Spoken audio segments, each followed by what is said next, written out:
Good morning.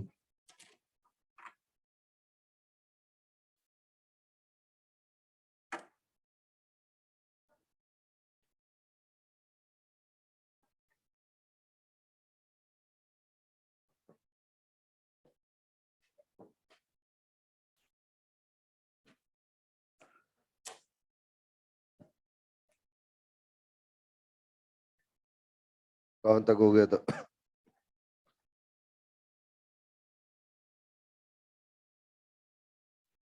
वो game ही complete हो गया था। ठीक है, लाइफ साइकिल स्टार्ट करनी।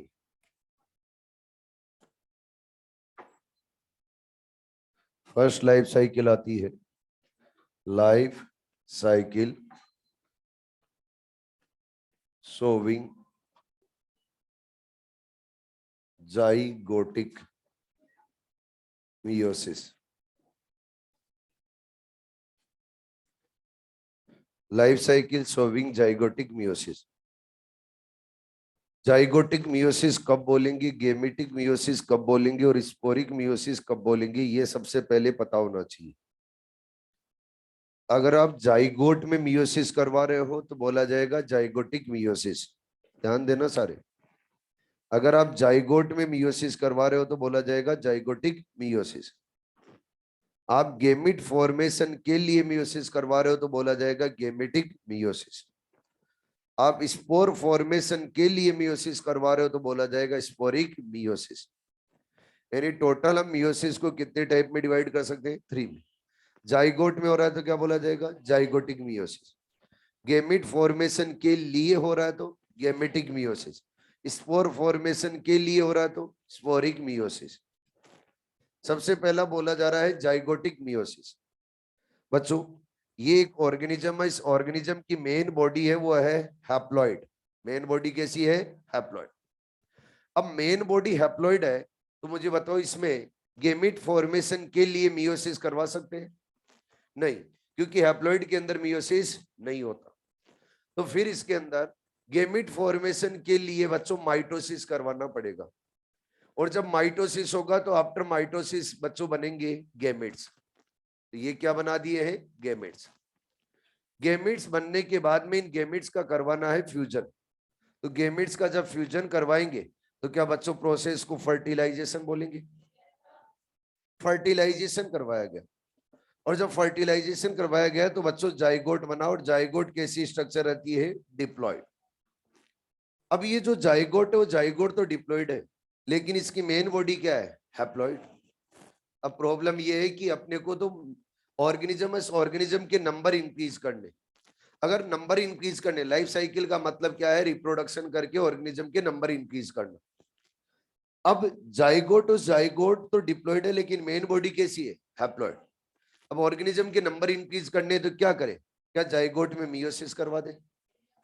और जब जाइगोट में मियोसिस करवाएंगे तो क्या वापस बच्चों हैप्लॉइड बॉडी फॉर्म हो जाएगी? और बोलो, तो इसको क्या नाम दिया जाएगा? Zygotic meiosis. अब जिस ऑर्गेनिज्म में जाइगोटिक मियोसिस होगा वो ऑर्गेनिज्म मेन बॉडी कैसी रखेगा? हैप्लॉइड या डिप्लॉइड? हैप्लॉइड। ध्यान रखना अच्छे से। जिसकी मेन बॉडी हैप्लॉइड होती है उसके अंदर क्या देखने को मिलता है? Zygotic meiosis. मैक्सिमम में, कुछ में नहीं देखने को मिलता है। मैक्सिमम कंडीशन के अंदर आप लोगों को जिनकी मेन बॉडी हैप्लॉइड होगी उनके अंदर क्या देखने को मिलेगा? Zygotic meiosis. अब इसकी लाइफ साइकिल है, उस लाइफ साइकिल को हमें देखना है कि कैसी लाइफ साइकिल है। इधर ध्यान रखना, पेन डाउन करके अच्छे से। सबसे पहले जब भी लाइफ साइकिल देखनी है तो मेन डोमिनेंट बॉडी देखनी है। और इसकी मेन डोमिनेंट बॉडी कैसी है? हैप्लॉइड। और फिर लाइफ साइकिल के अंदर जो स्टेजेस है उन स्टेजेस को ऑब्जर्व करना है कि वो स्टेज कौन सी है? हैप्लॉइड है या डिप्लॉइड है? कैसी? इसकी लाइफ साइकिल के अंदर मेन डोमिनेंट बॉडी कैसी है? हैप्लॉइड। बच्चों, जब गेमिट फॉर्म हुए तो गेमिट कैसे है? हैप्लॉइड।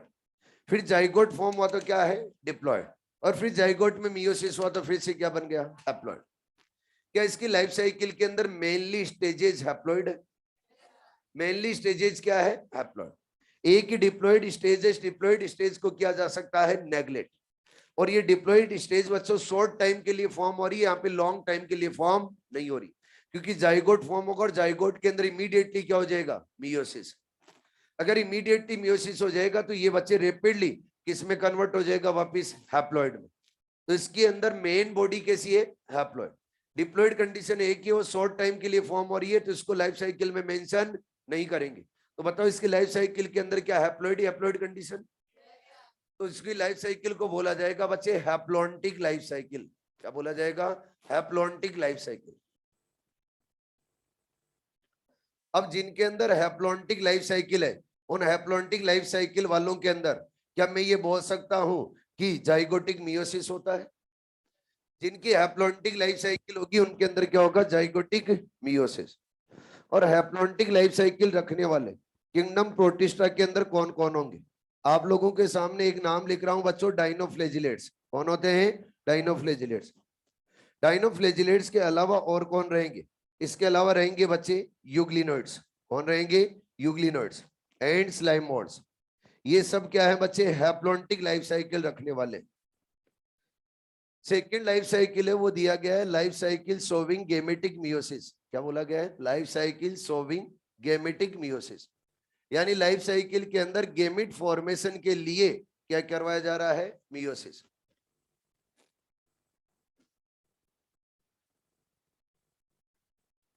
अब जब गेमिट फॉर्मेशन के लिए मियोसिस करवा रहे, तो आप तो मुझे बताओ मेन बॉडी कैसी रहेगी, हैप्लॉइड रहेगी या डिप्लॉइड रहेगी, डिप्लॉइड।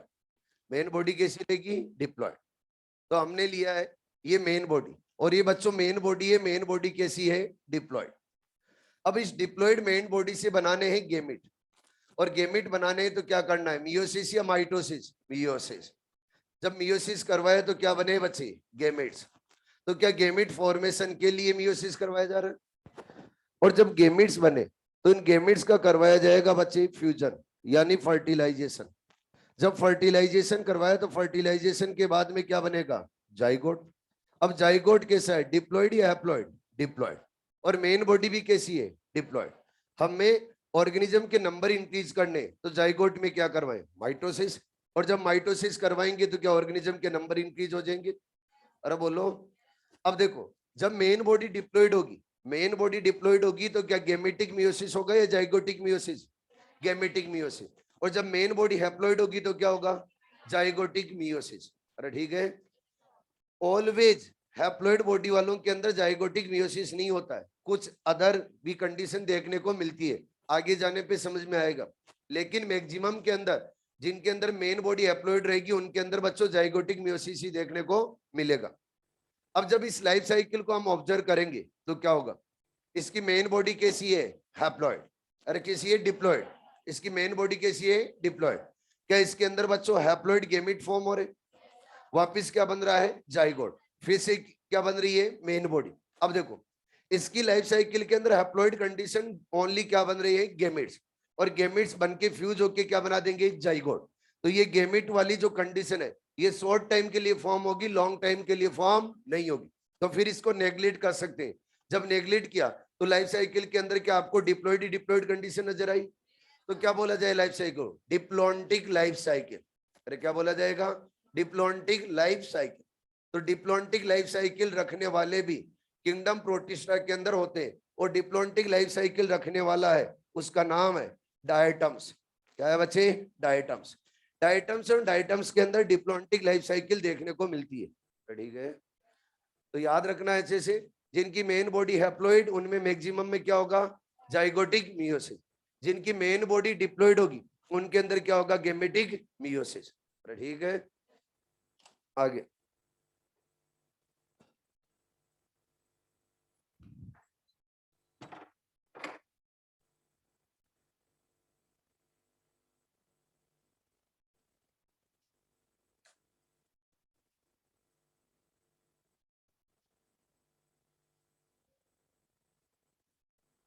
अब एक एक करके ऑर्गेनिज्म के बारे में बात करते हैं। और सबसे पहले जो ऑर्गेनिज्म आ रहा है वो कौन है, डायनोफ्लेजिलेट्स।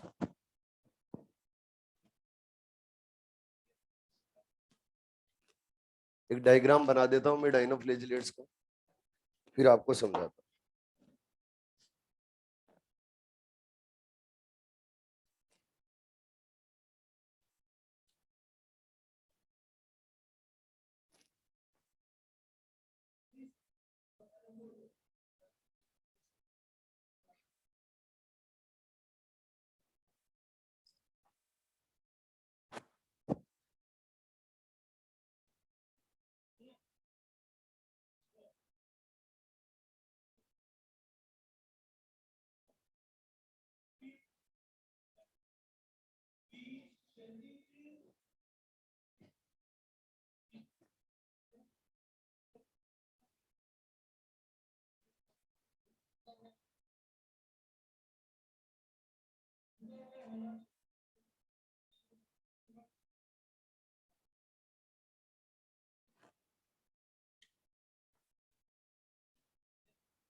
डाइनोफ्लेजिलेट्स।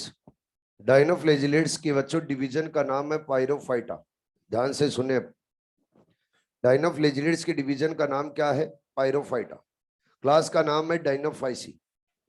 आपको डिवीजन का नाम अच्छे से याद रखना है, क्योंकि क्लास का नाम तो आराम से समझ में आ जाता है कि डाइनोफ्लेजिलेट्स की क्लास का नाम क्या है, डाइनोफाइसी।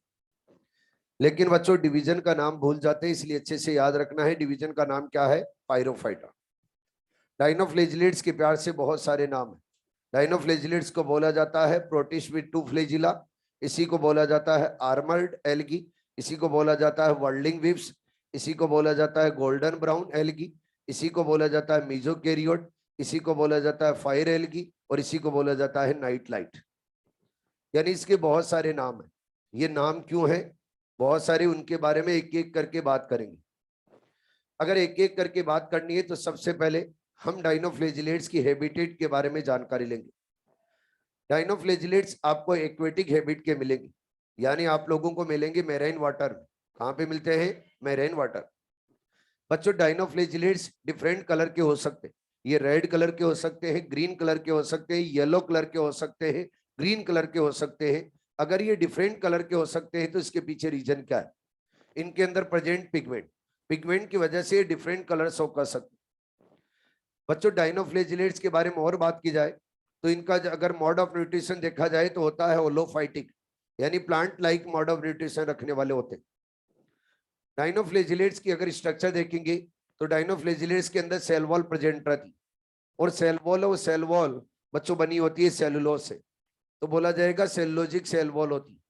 लेकिन ये सेल वॉल बच्चों प्लेट्स की फॉर्म में होती, यानी इसके अंदर सेल वॉल किसकी फॉर्म में होगी? प्लेट्स की फॉर्म में। अगर प्लेट्स की फॉर्म में है तो इस सेल वॉल को बोला जाएगा प्लेटेड सेल वॉल। और ये प्लेटेड सेल वॉल रखना यूनिक कैरेक्टर है किसका? डाइनोफ्लेजिलेट्स का। और ये प्लेटेड सेल वॉल किससे बनी रहती है? सेलुलोज से। जब बच्चों प्लेट्स की फॉर्म में, इधर ध्यान देना, प्लेट्स की फॉर्म में ये सेल वॉल रहती है इसके अंदर, तो इस डाइनोफ्लेजिलेट्स के अराउंड बच्चों आर्मर्ड बनाव नजर आएगा। क्या बनाव नजर आएगा? आर्मर्ड। आर्मर्ड बनाव नजर आएगा, इसलिए इस डाइनोफ्लेजिलेट को बोला जाता है बच्चे आर्मर्ड एल्गी। क्या बोला जाता है? Armoured algae. आप बोलोगे आर्मर्ड एल्गी क्यों बोला गया? According to two kingdom classification ये रखा गया था बच्चे एल्गी में। अगर एल्गी में रखा गया था तो इसको क्या बोला गया? Armoured algae. जब इसके अंदर फ्लेजिला देखेंगे तो फ्लेजिला आपको बच्चों 2 नजर आएंगे। फ्लेजिला कितने हैं? 2। एक फ्लेजिला तो है बच्चे ट्रांसवर्स, कैसे रहता है? ट्रांसवर्स। और दूसरा फ्लेजिला होता है बच्चे लॉन्गिट्यूडनल। अगर एक फ्लेजिला ट्रांसवर्स है और दूसरा लॉन्गिट्यूडनल है तो इसके अंदर फ्लेजिला के नंबर 2 है। अरे बोलो, अगर फ्लेजिला के नंबर 2 है तो इसको बोला गया बच्चे प्रोटिस्ट विथ 2 फ्लेजिला, यानी वो प्रोटिस्टा का मेंबर जो कितने फ्लेजिला रखता है? 2 फ्लेजिला। तो और बच्चों इस किंगडम प्रोटिस्टा के अंदर और कोई मेंबर नहीं होगा जो 2 फ्लेजिला रखेगा। कौन रखेगा? ओनली डाइनोफ्लेजिलेट्स। इसलिए इसको क्या बोला गया? Protist with 2 flagella. अब देखिए टू फ्लेजिला के बेसिस पे प्रोटिस्ट में टू फ्लेजिला बोला गया है। जब भी आपको बता रखा है फ्लेजिला मूवमेंट करवाता है तो कोऑर्डिनेटेड मैनर में मूवमेंट नहीं करवाता है। कोऑर्डिनेटेड मैनर में मूवमेंट करवाने वाला कौन होता है? सीलिया। याद है क्या? फ्लेजिला कोऑर्डिनेटेड मैनर में मूवमेंट नहीं करवाता है। तो यहां पर जब बच्चों ट्रांसवर्स फ्लेजिला मूवमेंट करवाएगा तो ऐसी मूवमेंट होगी। जब लॉन्गिट्यूडनल करवाएगा फिर यू, फिर ट्रांसफर करवाएगा यू, फिर लॉन्गिट्यूडनल यू। बच्चे ऐसी अगर मूवमेंट होती रहेगी तो ये जिगजैग मूवमेंट हो रही, और जिगजैग मूवमेंट को बोला जाता है बच्चे वर्लिंग विप्स। क्या बोला जाता है? वर्लिंग विप्स। जो ये बच्चों वर्लिंग विप्स मूवमेंट करवाता है तो उसी के बेसिस पे इसको नाम क्या दे दिया गया? वर्लिंग विप्स। तो ये जो डायनोफ्लेजिलेट्स एंड डायनोफ्लेजिलेट्स के अंदर वर्लिंग विप्स मूवमेंट होती है, इसलिए इनको क्या बोल दिया गया है? वर्लिंग विप्स। आगे देखेंगे तो इनके अंदर न्यूक्लियस, जब बच्चों न्यूक्लियस देखते हैं तो न्यूक्लियस इनके अंदर रहता है हैप्लॉइड। अगर हैप्लॉइड न्यूक्लियस है तो मुझे बताओ इनकी लाइफ साइकिल कैसी रहेगी? हैप्लॉन्टिक या डिप्लॉन्टिक? हैप्लॉन्टिक। कैसी रहेगी? हैप्लॉन्टिक। इनके अंदर हम देखेंगे तो न्यूक्लियर मेम्ब्रेन रहेगी प्रेजेंट, यानी न्यूक्लियर मेम्ब्रेन क्या रहती है? प्रेजेंट। क्योंकि आप जानते हो न्यूक्लियर मेम्ब्रेन क्यों प्रेजेंट है? यूकैरियोटिक सेल रखता है। क्या रखता है? Eukaryotic cell. अगर यूकैरियोटिक सेल रखता है तो न्यूक्लियर मेम्ब्रेन क्या रहेगी? प्रेजेंट। लेकिन बच्चों न्यूक्लियस के अंदर जो क्रोमोसोम होते या फिर बोलो क्रोमेटिन होते, उन क्रोमेटिन के अंदर स्टोन प्रोटीन रहती है एब्सेंट। स्टोन प्रोटीन क्या रहती है? एब्सेंट। अगर हम जनरली देखें तो बच्चों यूकैरियोट्स उन यूकैरियोट्स के अंदर जो क्रोमोसोम होते उन क्रोमोसोम के अंदर स्टोन प्रोटीन प्रेजेंट होती है। लेकिन ये जो डायनोफ्लेजिलेट्स हैं, डायनोफ्लेजिलेट्स के अंदर क्रोमोसोम में स्टोन प्रोटीन रहती है एब्सेंट। अब देखो न्यूक्लियर मेम्ब्रेन तो है लेकिन स्टोन प्रोटीन नहीं है। और जो यूकैरियोट है उनके अंदर न्यूक्लियर मेम्ब्रेन भी है और क्रोमोसोम में क्या है? Stone protein. प्रोकैरियोट और प्रोकैरियोट के अंदर ना तो न्यूक्लियर मेम्ब्रेन है और ना ही बच्चों स्टोन प्रोटीन है, दोनों ही नहीं है। लेकिन यहाँ पे न्यूक्लियर मेम्ब्रेन है, स्टोन प्रोटीन नहीं है। तो ये तो ना तो बच्चों प्रोकैरियोट है और ना ही यूकैरियोट है, या दोनों के बीच का है। यानी बीच के जैसे न्यूक्लियस रखता है। अगर बच्चों मिडल न्यूक्लियस रखता है तो मिडल को क्या बोला जाएगा? मीजो। और बच्चों न्यूक्लियस को क्या बोला जाता है? कैरियोट। तो क्या नाम दे दिया जाएगा इसको? मीजो कैरियोट। एग्जाम में क्वेश्चन पूछा जाता है कि प्रोकैरियोट एंड यूकैरियोट के बिटवीन कनेक्टिंग लिंक कौन है? मीजोकैरियोट। और मीजोकैरियोट कौन है बच्चे? डायनोफ्लेजिलेट्स। हेलो, आगे बच्चों जब आप देखोगे तो इसके अंदर क्लोरोप्लास्ट में मिलेगा, और अगर क्लोरोप्लास्ट मिलेगा तो मिलेंगे फोटोसिंथेटिक पिगमेंट। अगर पिगमेंट्स की बात करें तो फोटोसिंथेटिक पिगमेंट कौन कौन से होंगे? फोटोसिंथेटिक पिगमेंट अच्छे से याद रखने हैं। फर्स्ट फोटोसिंथेटिक पिगमेंट मिलता है क्लोरोफिल ए। कौन सा मिलेगा? क्लोरोफिल ए। बच्चों और मिलेगा, वो मिलेगा क्लोरोफिल सी। कौन सा मिलता है? Chlorophyll C. और मिलेंगे इसके अंदर जेंथोफिल। जेंथोफिल और जेंथोफिल के अंदर टू टाइप के जेंथोफिल मिलते हैं। एक तो मिलता है बच्चे डाइनोजेंथिन और दूसरा मिलता है डाइडिनोजेंथिन। एक तो कौन सा मिलता है? डाइनोजेंथिन। और दूसरा कौन सा मिलता है? डाइडिनोजेंथिन। ये दोनों बच्चों जो जेंथोफिल के टाइप है ये मोर अमाउंट में रहते हैं। अगर ये मोर अमाउंट में रहते हैं तो इनका कलर होता है गोल्डन ब्राउन। कैसा होता है? Golden brown. अगर इनका कलर गोल्डन ब्राउन होता है तो इनको प्यार से क्या बोल दिया गया? Golden brown algae. क्या बोल दिया गया बच्चे? Golden brown algae. तो याद रखना इनको क्या बोला जाता है? गोल्डन ब्राउन एल्गी भी बोला जाता है। और गोल्डन ब्राउन एल्गी किसके बेसिस पे बोला गया है? क्या बच्चे? फोटोसिंथेटिक पिगमेंट के बेसिस पे। जब इन फोटोसिंथेटिक पिगमेंट के ऊपर लाइट आएगी तो लाइट आने पे होगा फोटोसिंथेसिस। और जब फोटोसिंथेसिस होगा तो ये जितना फूड यूज में ले सकते लेंगे और रिमेनिंग फूड को करेंगे स्टोर्ड। और जब स्टोर्ड करेंगे तो हम पूछेंगे कि इनका स्टोर्ड फूड क्या है? इनका बच्चे स्टोर्ड फूड होता है स्टार्च। क्या रहता है? स्टार्च। तो याद रखना है डायनोफ्लेजिलेट्स का स्टोर्ड फूड क्या रहेगा? स्टार्च। डायनोफ्लेजिलेट्स के कुछ स्पेशल पॉइंट भी, उन स्पेशल पॉइंट के बारे में बात करते हैं। पहले आप फोटो खींचिए।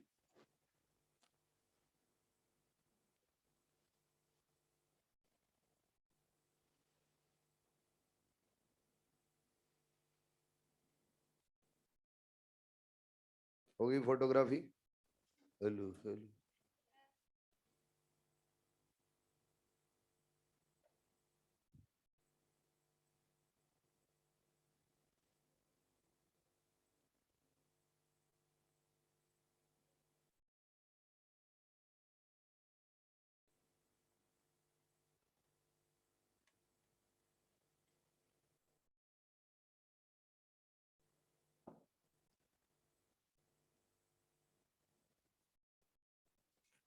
स्पेशल पॉइंट, ध्यान से सुनिए, इधर ही ध्यान रखें सारे।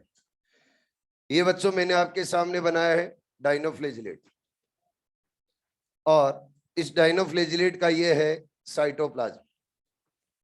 इस साइटोप्लाज्म के अंदर कुछ ग्रेन्यूल्स प्रेजेंट रहते हैं। इन ग्रेन्यूल्स को बोला जाता है फोटोजेनिक ग्रेन्यूल्स। क्या बोला जाता है? Photogenic granules. फोटोसिंथेटिक ग्रेन्यूल्स नहीं है, क्या है? Photogenic granules. ये जो फोटोजेनिक ग्रेन्यूल्स है, ये बने होते हैं बच्चे ल्यूसीफेरिन प्रोटीन के। किससे बने होते हैं? ल्यूसीफेरिन प्रोटीन से। तो ये ल्यूसीफेरिन प्रोटीन से बने होते हैं। और जब भी बच्चों ल्यूसीफेरिन प्रोटीन और ल्यूसीफेरिन प्रोटीन का ऑक्सीडेशन होता है, तो ऑक्सीडेशन होने पे एनर्जी रिलीज होती है। क्या रिलीज होती है? एनर्जी। और एनर्जी रिलीज होती है तो एनर्जी किसकी फॉर्म में रिलीज होती है? ये एनर्जी रिलीज होती है बच्चे in the form of light. अरे किसकी फॉर्म में? In the form of light. Light की फॉर्म में एनर्जी रिलीज होती है, तो ये डाइनोफ्लेजिलेट्स फिर बच्चों चमकते। अगर चमकेंगे तो क्या शो करेंगे? क्या बायोलुमिसेंस। अरे क्या शो करेंगे? बायोलुमिसेंस। तो ये बायोलुमिसेंस शो करते, और जब बायोलुमिसेंस शो करेंगे तो क्या नाइट के अंदर बच्चों लाइट देंगे। और लाइट के अंदर नाइट देंगे, और सी में अगर नाइट के अंदर, सी के अंदर, सी में अगर नाइट में ये लाइट देगा, सी में, सी के अंदर अगर लाइट, नाइट के अंदर लाइट देगा, तो बच्चों सी में ऐसा लगेगा जैसे क्या लगी हुई हो? आग। अगर आग लगी हुई जैसी नजर आएगी तो इसको प्यार से बोल दिया जाएगा फायर एलगी। क्या बोल दिया जाता है? Fire algae. और नाइट में लाइट देता है, इसलिए इसको क्या बोल दिया जाता है? Night light. आप लोगों ने देखा भी होगा, बिल्कुल देखा है क्या ऐसा? सी के अंदर ऐसे ग्लो मारने वाले कुछ ऑर्गेनिज्म प्रेजेंट रहते। सी नहीं देखा? चलो आपको याद दिलाता हूं। एक मूवी थी जिसके अंदर एक गाना था, तेरी गलियां।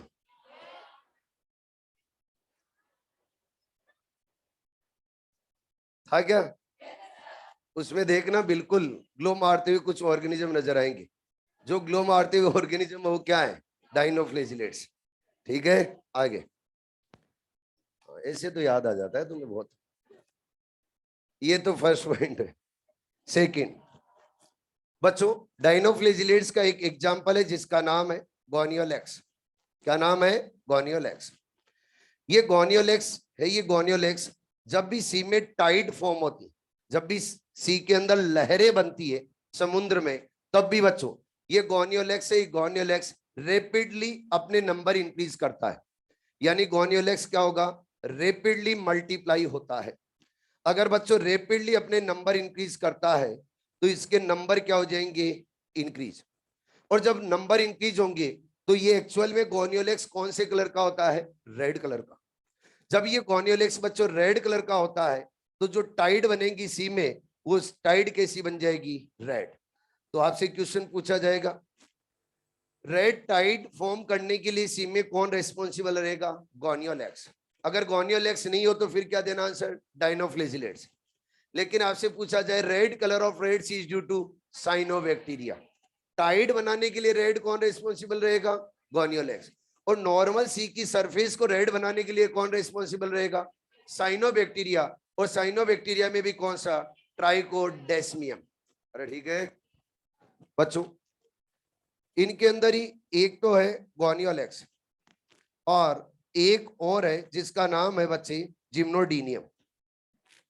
जिम्नोडीनियम एंड गोनियोलेक्स दोनों के दोनों ऐसे बच्चों डाइनोफ्लेजिलेट्स है जो टॉक्सिन रिलीज करते। सी में क्या रिलीज करते हैं? टॉक्सिन। और इस टॉक्सिन का नाम है सेक्सी टॉक्सिन। ये जो सेक्सी टॉक्सिन है, ये सेक्सी टॉक्सिन बच्चों एक्वायर करते हैं कौन? Aquatic animals. यानी वाटर से किस में जाएगा बच्चे? एक्वेटिक एनिमल्स में। जब एक्वेटिक एनिमल्स में जाता है ये टॉक्सिन, तो फिर एक्वेटिक एनिमल्स की होती है बच्चे डेथ। जब एक्वेटिक एनिमल्स की डेथ होती है तो पूरा का पूरा वाटर वहां पे क्या हो जाता है? पोल्यूटेड। आप मुझे बताइए, अगर कहीं पे भी टॉक्सिन रिलीज होके वाटर में एक्वेटिक एनिमल्स की डेथ कोज कर रहा है, और उससे अगर वाटर बच्चों पोल्यूटेट हो रहा है, तो इस फिनोमिना को क्या बोलते हैं? Water Bloom. क्या बोलते हैं? Water Bloom. तो ये क्या वाटर ब्लूम क्रिएट करेगा? अब देखो, इसके अलावा कई बार ऐसा होता है कि ये जो एक्वेटिक एनिमल्स है, इन एक्वेटिक एनिमल्स के अंदर क्या है, टॉक्सिन। अब ये टॉक्सिन है, टॉक्सिन किस में चला जाएगा, अपने अंदर। ये अपने अंदर कहां से जाएगा, थ्रू फूड चेन, यानी फूड चेन है, उस फूड चेन के through acquire from food chain, और किस में चला जाएगा बच्चे, ह्यूमंस में। जब अपनी बॉडी में चला जाएगा तो अपनी बॉडी में जाने के बाद में ये बच्चों पैरालिसिस कोज करता है। क्या कोज करता है, पैरालिसिस। तो आपसे क्वेश्चन पूछा जाएगा कि ह्यूमंस की बॉडी में पैरालिसिस कोज करने वाला टॉक्सिन और टॉक्सिन प्रोटिस्ट के अंदर कौन रिलीज करता है, कौन करेगा, डायनोफ्लेजिलेट्स। और डायनोफ्लेजिलेट्स के अंदर कौन, गुआनियोलेक्स एंड जिम्नोडिनियम। याद रहेगा, अरे बोलो। अगला एक पॉइंट और सुनो। एक बच्चों किंगडम डायनोफ्लेजिलेट्स के अंदर ही एक मेंबर है जिसका नाम है नॉक्टिल्यूका। कौन सा है, नॉक्टिल्यूका। नॉक्टिल्यूका भी बायोल्यूमिनेसेंस शो करता है, और जब बायोल्यूमिनेसेंस शो करता है और नाइट में ज्यादा बायोल्यूमिनेसेंस शो करता है, इसलिए इसको बोल दिया जाता है सी घोस्ट, समुद्री भूत। क्या बोल दिया जाता है, सी घोस्ट। तो आपसे क्वेश्चन पूछा जाएगा which of the following is sea ghost, तो क्या देना आंसर, नॉक्टिल्यूका। आपसे पूछा जाए कि ह्यूमंस के अंदर पैरालिसिस कोज करने वाला कौन सा डायनोफ्लेजिलेट्स है, आपके सामने। रेड टाइड बनाने वाला कौन सा है, आपके सामने। ठीक है जी, और बोलो, डायनोफ्लेजिलेट्स कंप्लीट।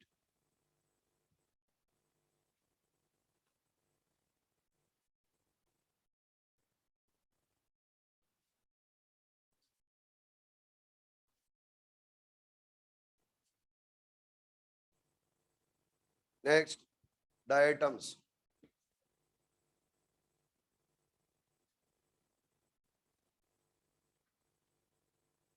इनविटेशन आ गया है क्या आपके पास,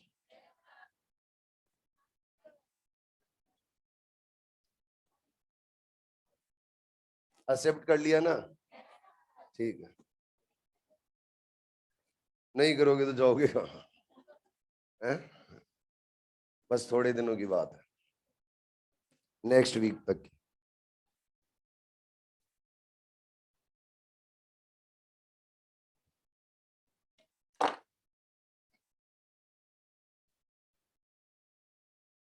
डिवीजन, क्राइसोफाइटा, मेंबर कौन है, डायटम्स। सुनिए, एक डिवीजन है जिसका नाम है बच्चों क्राइसोफाइटा। क्राइसोफाइटा डिवीजन के अंदर आते हैं डायटम्स। कौन आते हैं, डायटम्स। जब डायटम्स आते हैं तो बच्चे डायटम्स की हैबिट क्या होती है इसके बारे में बात करते हैं। सबसे पहले ध्यान से सुनना जो पॉइंट बता रहा हूं। डायटम्स है, ये डायटम्स तो बच्चों मैराइन वाटर में रहने वाले होते हैं, लेकिन क्राइसोफाइटा का ही एक मेंबर और होता है जो फ्रेश वाटर में मिलता है, और जो फ्रेश वाटर मिलता है उसका नाम है डेस्माइड। क्या नाम है, डेस्माइड। और डेस्माइड्स और डेस्माइड्स के बारे में बात करें तो वो गोल्डन कलर के होते, गोल्डन ब्राउन कलर के नहीं होते। किस कलर के होते, गोल्डन। इसलिए उनको क्या बोला जाता है, गोल्डन एल्गी। तो एग्जाम में क्वेश्चन पूछा जाता है कि golden algae belongs to division Chrysophyta, golden brown algae belongs to division Pyrrophyta. Golden brown algae किसको बोला गया है, डायनोफ्लेजिलेट्स।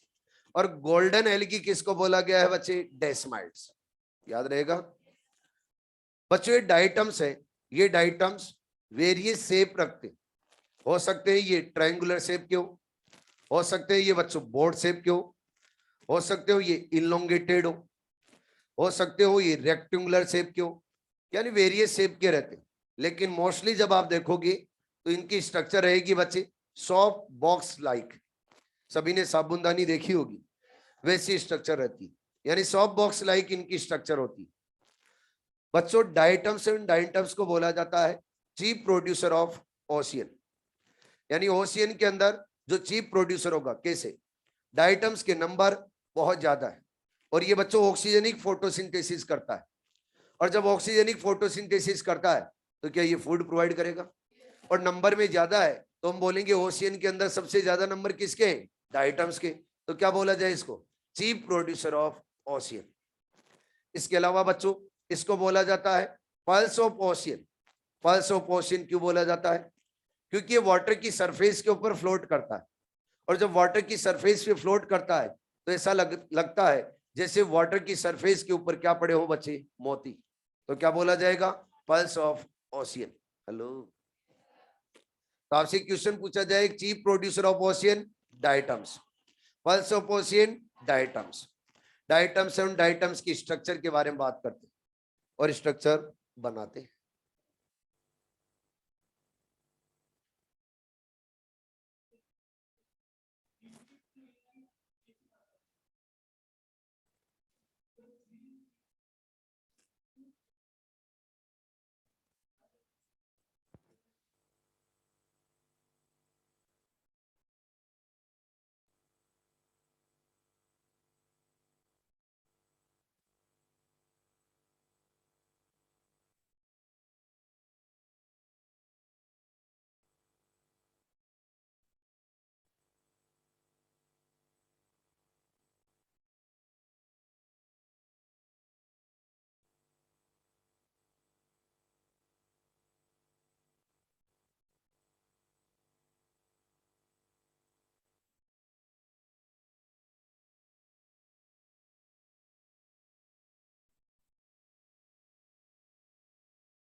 Structure of diatoms.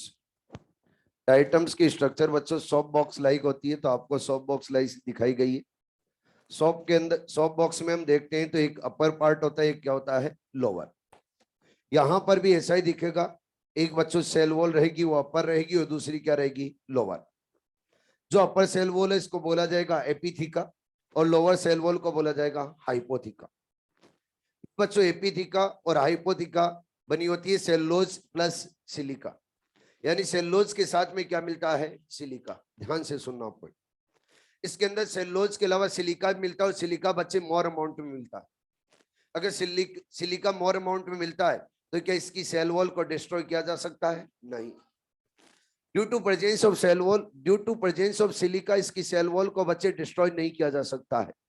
यानी डाइटम्स की सेल वॉल आफ्टर डेथ बच्चों डिस्ट्रॉय नहीं होती है। अगर नहीं होती है तो हम बच्चे सबसे पहले सेल वॉल के नाम उनके बारे में जानते हैं। सेल वॉल को क्या बोला जाता है बच्चे? थीका। इसी को हम सेल वॉल बोलेंगे। और इसी को क्या बोला जाता है? सेल और फ्रस्ट्यूल। क्वेश्चन ये आता है कि डाइटम्स की सेल वॉल को सेल और फ्रस्ट्यूल क्यों बोला जाता है? सेल और फ्रस्ट्यूल बच्चों इसलिए बोला जाता है क्योंकि इसकी सेल वॉल के अंदर प्रेजेंट होता है सिलिका, और सिलिका की प्रेजेंस की वजह से इसकी सेल वॉल को डिस्ट्रॉय नहीं किया जा सकता। और अगर नहीं किया जा सकता डिस्ट्रॉय तो क्या बोला जाएगा? सेल और फ्रस्ट्यूल। हेलो, जब भी बच्चों डाइटम्स की डेथ होती है तो आफ्टर डेथ जो भी इसके अंदर लिविंग पार्ट रहेगा वो लिविंग पार्ट तो डिसअपियर हो जाएगा, लेकिन बच्चों जो सिलिका है सिलिका कभी भी डिस्ट्रॉय नहीं होगी। तो जब भी डेथ होती है डाइटम्स की तो आफ्टर डेथ डाइटम्स और डाइटम्स की सेल वॉल सी के बॉटम में जाके डिपॉजिट होने लगती है। और सी के बॉटम में जाके डिपॉजिट होती है तो आपको मैंने बता रखा है डाइटम्स का नंबर कोई एक या फिर दो नहीं होते, बहुत ज्यादा डाइटम्स के नंबर होते हैं। इसीलिए आपने चीफ प्रोड्यूसर ऑफ ओशन बोला था। अगर बहुत ज्यादा नंबर में तो जब भी डाइटम्स की डेथ होगी तो बच्चों सी के बॉटम के अंदर आप लोग देखोगे तो डाइटम्स की सेल वॉल के बने हुए नजर आएंगे रॉक्स, यानी बड़े बड़े क्या बन जाएंगे? रॉक्स। जो सी के बॉटम में रॉक्स बने हुए हैं बच्चे डाइटम की सेल वॉल के, उनको बोला जाता है डाइटिमियस अर्थ। क्या नाम दिया जाता है? डाइटिमियस अर्थ। उसी को नाम दिया जाता है बच्चे डाइटेमाइट। उसी को नाम क्या दिया जाता है? डाइटेमाइट। और उसी को बोला जाता है किसेलगर। कैसा बोला जाए? क्या बोला जाता है? किसेलगर। तो जब भी इधर ध्यान दो ऊपर, जब भी डाइटम्स और डाइटम्स की डेथ हो जाती है तो आफ्टर डेथ इनकी सेल वॉल डिस्ट्रॉय नहीं होती है और इनकी सेल वॉल सी के बॉटम में जाके डिपॉजिट होने लगती है। और जब सेल वॉल सी के बॉटम में जाके डिपॉजिट होती है तो फिर बच्चों जो सी की बॉटम है उसको क्या बोला जाता है? डाइटिमियस अर्थ। इसी को बोला जाता है डाइटेमाइट और उसी को नाम दिया जाता है किसेलगर।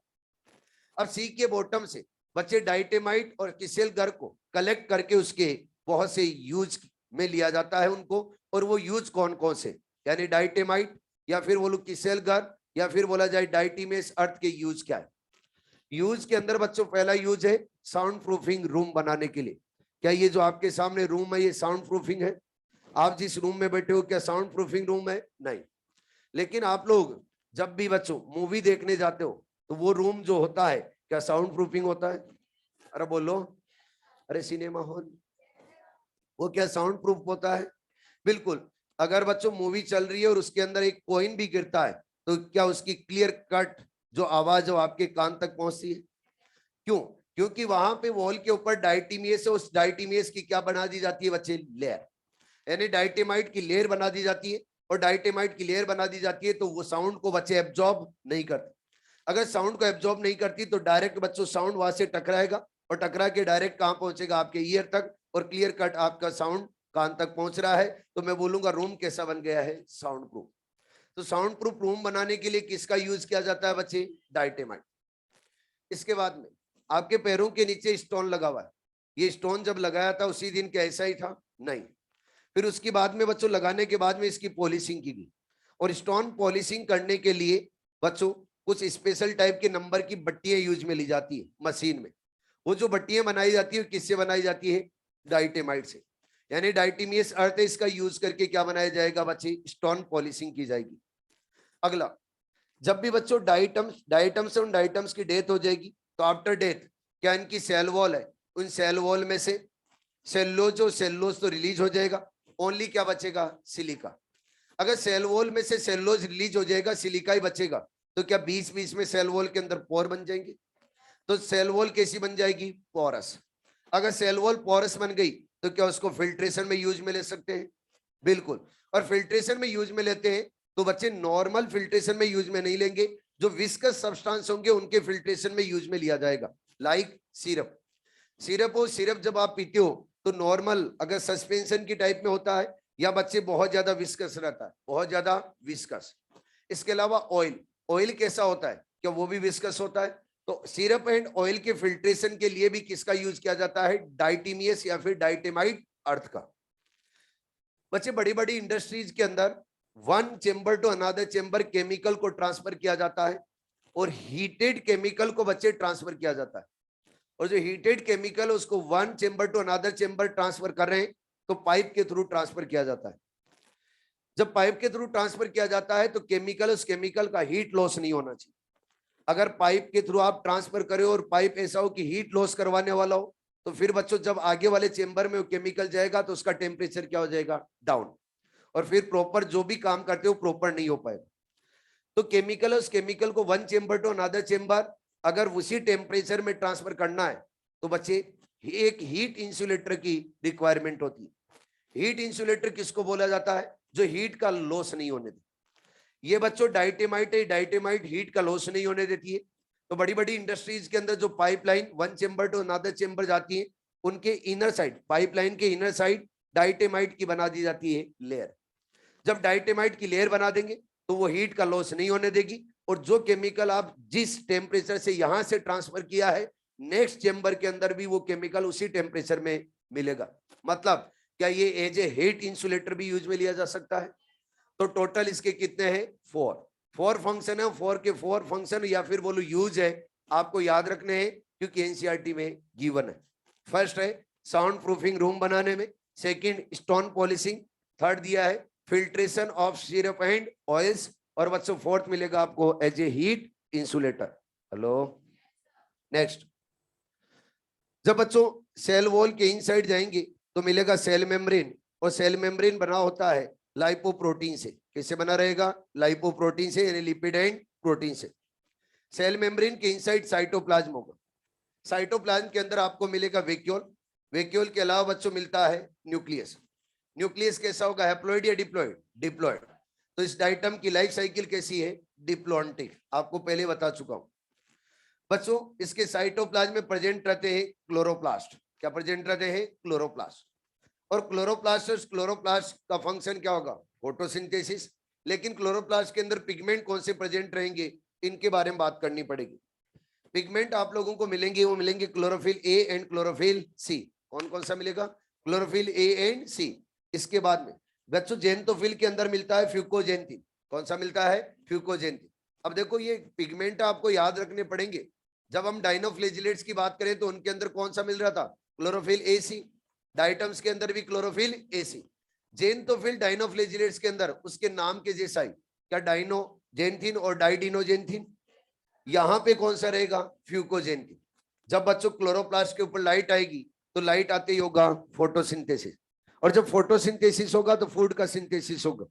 जितना ये फूड यूज में ले सकते लेंगे, रिमेनिंग फूड को करेंगे स्टोर्ड।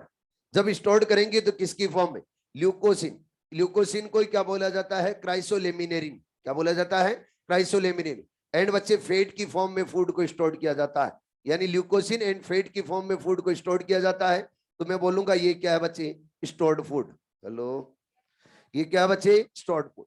तो याद रखना है, जब आपसे पूछा जाए कि डाइनोफ्लेजिलेट्स के अंदर स्टोर्ड फूड क्या है तो क्या बताओगे? डाइनोफ्लेजिलेट्स स्टार्च। क्या होगा? स्टार्च। डाइटम्स और डाइटम्स के अंदर ल्यूकोसिन एंड फेट। ठीक है, ल्यूकोसिन का अनदर नेम क्या है? क्राइसोलेमिनेरिन। अरे क्या है? क्राइसोलेमिनेरिन। सुनिए अब आगे। क्या बच्चों इसके अंदर सिलिका प्रेजेंट है? अगर सिलिका प्रेजेंट है तो इसकी बॉडी हेवी होगी या फिर बच्चों हल्की रहेगी? हेवी। लाइट नहीं होगी, इसकी बॉडी क्या रहेगी? हेवी। अगर हेवी बॉडी है तो ये कहां मिलना चाहिए? क्या सी के बॉटम में मिलना चाहिए? लेकिन ये सी के बॉटम में नहीं मिलता है। कहां मिलता है? सी के सरफेस में। कैसे मिलता है सी के सरफेस में? तो आप बोलोगे सर इसके अंदर फ्लेजिला होंगे। क्या मैंने आपको फ्लेजिला दिखाया है? नहीं। कहने का मतलब डाइटम्स के अंदर फ्लेजिला नहीं होते। अगर फ्लेजिला नहीं होते तो ये मोटाइल या non motile? Non motile. Non motile है, लेकिन फिर भी ये बच्चों सी की सरफेस के ऊपर प्रेजेंट रहते।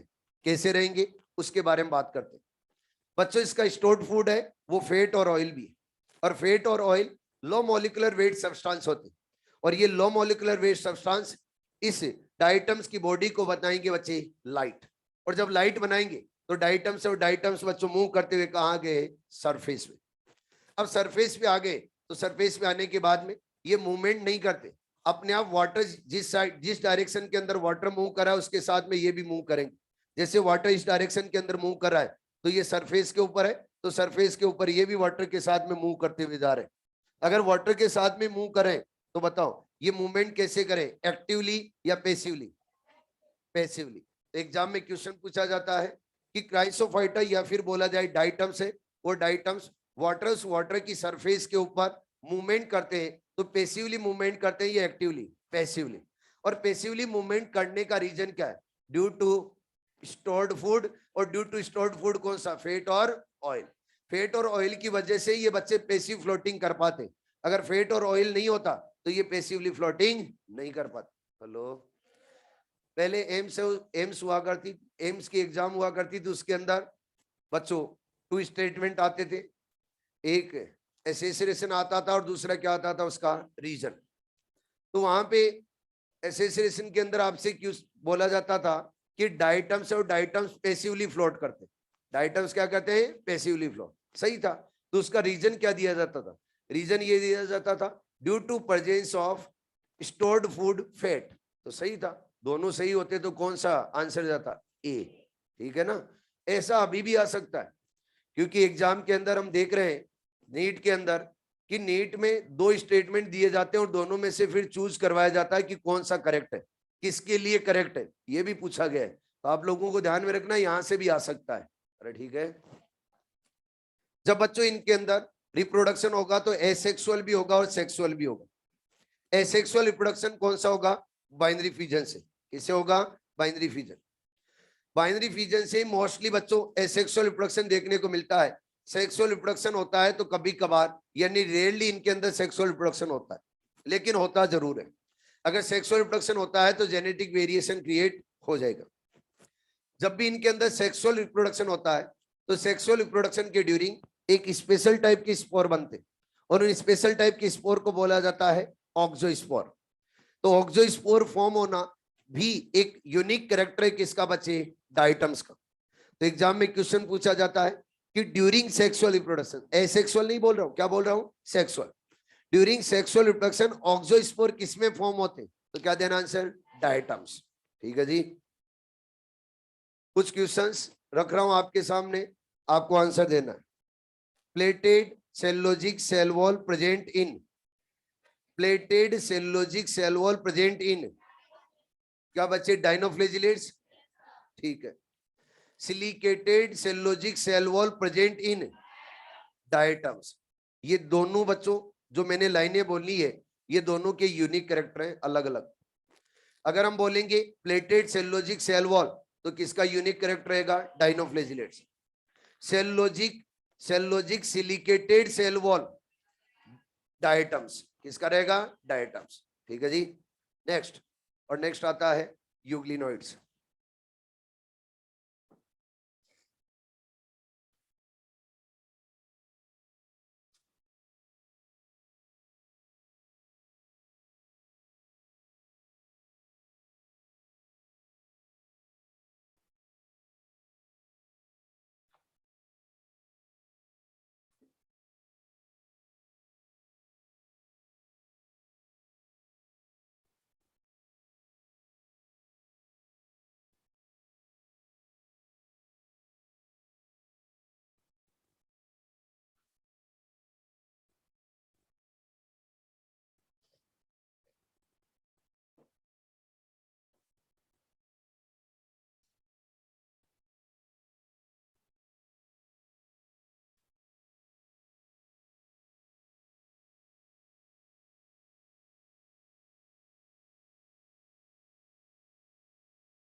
यूग्लिनोइड्स, और यूग्लिनोइड्स के डिवीजन का नाम बच्चे यूग्लिनोफाइटा, और यूग्लिनोफाइटा के अंदर आते हैं यूग्लिना। कौन आते हैं? यूग्लिना। इधर ध्यान देंगे सारे। यूग्लिनोइड्स और यूग्लिनोइड्स क्या हैबिट क्या होता है? यूग्लिनोइड्स बच्चों पॉन्ड वाटर के अंदर मिलते हैं, लेक के वाटर में मिलेंगे, इसके अलावा ब्रेकिस वाटर में मिलेंगे, स्टेगनेंट वाटर के अंदर मिलेंगे। ब्रेकिस वाटर तो जानते हो ना, खारा पानी। खारे पानी को क्या बोला जाता है? Brackish water. स्टेगनेंट वाटर किसको बोला जाता है? जो रुका हुआ रहता है उसको क्या बोला जाता है? स्टेगनेंट। लेक तो जानते हो ना, यानी झीलों के पानी में। पौंड जानते हो? हाँ, तालाबों के पानी। इन सभी के अंदर कौन मिलता है? यूग्लिनोइड्स। यूग्लिनोइड्स और यूग्लिनोइड्स को बच्चे पहले के क्लासिफिकेशन में रखा गया था किंगडम एनिमेलिया में। फिर साइंटिस्ट आए, उन्होंने रखा इनको किंगडम प्लांटी में। फिर साइंटिस्ट आए, उन्होंने रख दिया किंगडम एनिमेलिया में। ऐसे ही ये इधर उधर दर दर की ठोकरें खा रहा था। कहने का मतलब ये हुआ कि इसकी पोजीशन को किसी ने भी फिक्स नहीं किया। जब पोजीशन की फिक्स नहीं किया तो पोजीशन फिक्स नहीं होने का रीजन क्या है? ये बच्चों, नॉर्मली जब लाइट आती है तो प्लांट्स की तरह बिहेव करता है, यानी ये होलोफाइटिक न्यूट्रिशन रखता है जब भी सनलाइट आती है। लेकिन जब सनलाइट नहीं आती है इसके ऊपर, तो फिर ये एनिमल लाइक बिहेव करने लगता है, यानी ये होलोजोइक न्यूट्रिशन फिर स्टार्ट कर देता है। कभी ये प्लांट की तरह बिहेव करता है, कभी एनिमल की तरह बिहेव करता है। तो फिर साइंटिस्ट ने बोला, कोई साइंटिस्ट प्रायोरिटी देता है एनिमल को, कोई साइंटिस्ट प्रायोरिटी देता है किसको बचे? प्लांट को। तो जब साइंटिस्ट ने स्टार्टिंग में रखा तो एनिमेलिया के अंदर रखा। क्यों रखा? उसके पीछे रीजन उन्होंने दिया कि इसके अंदर सेल वॉल एब्सेंट है। इसके साथ में ये जब भी लाइट नहीं आती है तो लाइट नहीं आने पे एनिमल्स की तरह बिहेव करता है। तो इसको किस में रखा जाए? किंगडम एनिमेलिया में। फिर दूसरे साइंटिस्ट आए, उन्होंने बोला एनिमेलिया में कैसे रख दिया? एनिमेलिया के अंदर ऑटोट्रॉप होते ही नहीं। ये कई बार अपना फूड सेल्फ सिंथेसाइज करता है, और अगर अपना फूड सेल्फ सिंथेसाइज कर रहा है तो ये ऑटोट्रोपिक बिहेव शो कर रहा है, और ऑटोट्रोपिक बिहेव शो करने वाला किंगडम एनिमेलिया का मेंबर नहीं हो सकता। उठा के उन्होंने कहां रख दिया? किंगडम प्लांटी में। जब किंगडम प्लांटी में रख दिया तो फिर दूसरे साइंटिस्ट आए, बोला इन्होंने प्लांटी में कैसे रख दिया? उठाओ इसको वापस कहां रखो? एनिमेलिया। कभी एनिमेलिया, कभी प्लांटी, कभी एनिमेलिया, कभी प्लांटी, ये खेल चल रहा था। उतने में ही एक साइंटिस्ट की एंट्री हुई जिनका नाम है आर.एस. विटेकर। आर.एस. विटेकर ने सभी को साथ में बिठाया और बोला कि इसका अगर सेलुलर ऑर्गेनाइजेशन देखें तो ये कैसा है? तो सभी ने बोला ये यूनिसेलर यूकेरियोट है। तो उन्होंने बोला ना किंगडम प्लांटी का मेंबर है आज के बाद में, ना किंगडम एनिमेलिया का मेंबर है। ये मेंबर होगा किसका? किंगडम प्रोटिस्टा का। अगर ये किंगडम प्रोटिस्टा का मेंबर होगा तो बच्चों आर.एस. विटेकर ने क्या सबसे पहले यूग्लिनोइड्स और यूग्लिना की पोजीशन को फिक्स किया। तो यूग्लिना और यूग्लिनोइड्स की पोजीशन को फिक्स करने वाले साइंटिस्ट कौन थे? आर.एस. विटेकर। ठीक है। जब बच्चों हम बोल रहे हैं कि कभी प्लांटी कभी एनिमेलिया, कभी प्लांटी कभी एनिमेलिया, तो ये मोस्ट कॉन्ट्रोवर्शियल ग्रुप है। क्या है? Most controversial group. तो यूग्लिनोइड्स को मोस्ट कॉन्ट्रोवर्शियल ग्रुप बोला जाता है। इसके अलावा अगर बोला जाए मोस्ट कॉन्ट्रोवर्शियल ग्रुप यूग्लिनोइड्स नहीं है ऑप्शन में, और फिर किंगडम के नाम आए कि प्रोटिस्टा, फंजाई, प्लांटी, एनिमेलिया, अगर इनके नाम आए तो मोस्ट कॉन्ट्रोवर्शियल के अंदर कौन आएगा? प्रोटिस्टा। क्यों? क्योंकि बच्चे डिफिकल्टी सबसे ज्यादा कौन से किंगडम को बनाने में आएगी? प्रोटिस्टा को। प्रोटिस्टा को क्यों? क्योंकि बच्चे प्रोकैरियोट को तो इजीली अलग कर देंगे और क्या बन जाएगा? Kingdom Monera. फिर मल्टीसेलर यूकेरियोट को देख के अलग कर देंगे, लेकिन मल्टीसेलर यूकेरियोट से यूनिसेलर यूकेरियोट को अलग करना आसान नहीं है। तो एग्जाम में क्वेश्चन पूछा जाएगा कि कौन सा किंगडम बनाने में सबसे ज्यादा डिफिकल्टी आती है, तो क्या देना है? प्रोटिस्टा। अरे ठीक है। यूग्लिनोइड्स और यूग्लिनोइड्स के बारे में डिटेल में बात करते हैं, और अगर डिटेल में बात करते हैं तो क्या बनानी पड़ेगी बच्चे? स्ट्रक्चर। चलो बनाते हैं।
यूग्लिनोइड्स, यूग्लिनोइड्स और यूग्लिनोइड्स की स्ट्रक्चर देखेंगे तो यूग्लिनोइड्स के अंदर बच्चों सेल वॉल रहेगी एब्सेंट।